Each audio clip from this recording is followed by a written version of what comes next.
Okey geng, sabar projek Wira Geran aku ni. Korang ingat lagi tak projek aku buat door trim Wira ni? Lama betul aku sidang yang ni. Jadi inilah hasil selepas aku letak wax bagi nampak licin dan kilat sikit. Jadi bila dah settle hitam ke semua bahagian, tiba masa kita buat yang bahagian tengah ni pula geng. Tengah ni memang aku saja tak cat geng. So aku nak balut yang tengah ni dengan benda ni geng.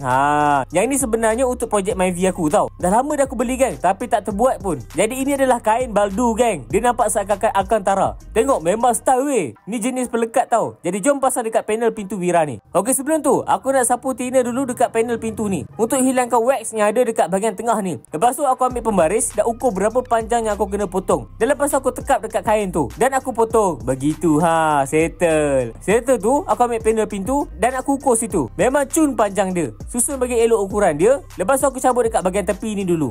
Dan aku tampas sedikit demi sedikit geng. Ini untuk mengelakkan ada bubble ke apa ke dekat situ kan. Buat macam ni lebih teratur dan selamat. Setelah tu aku ambil scraper wrap ni dan aku selit kain baldu ni dekat celah tu. Buat dekat sekeliling benda tu. Mantap. Lepas tu aku buat bentuk dekat door handle ni. Dan aku potong bulat tengah. Dan dengan penuh berhati-hati aku potong slow-slow dekat sekeliling dia. Tapi dalam slow-slow tu kan, aku dapat rasa yang aku dah terpotong sekali leather asal tu.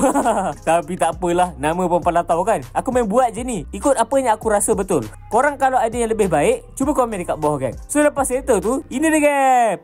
Macam geng. Okey ke tak aku buat ni geng? Okey lah kan, ni untuk first time kan. So seterusnya kena buat dekat lagi 3 panel pintu. Satu panel pintu tu aku ambil masa dalam 20 minit untuk buat. So aku buat ni cepat-cepat sebab lepas tu aku nak spray pula barang-barang yang lain yang ada dekat pintu ni. Sebelum ni aku dah buat sikit dah, tapi cat dia tertanggal balik tau sebab aku tak cuci. So kali ni aku dah cuci dan gosok dengan kertas pasir. Lepas tu aku spray plastik primer. Lepas keringkan selama 30 minit, aku spray hitam pula. Yang ni aku ambil hitam kilat. Dan aku spray dalam 2 layer. Jadi inilah hasil dia geng. Aku spray sekali dengan Swiss tingkap ni. Macam kemas aku buat geng.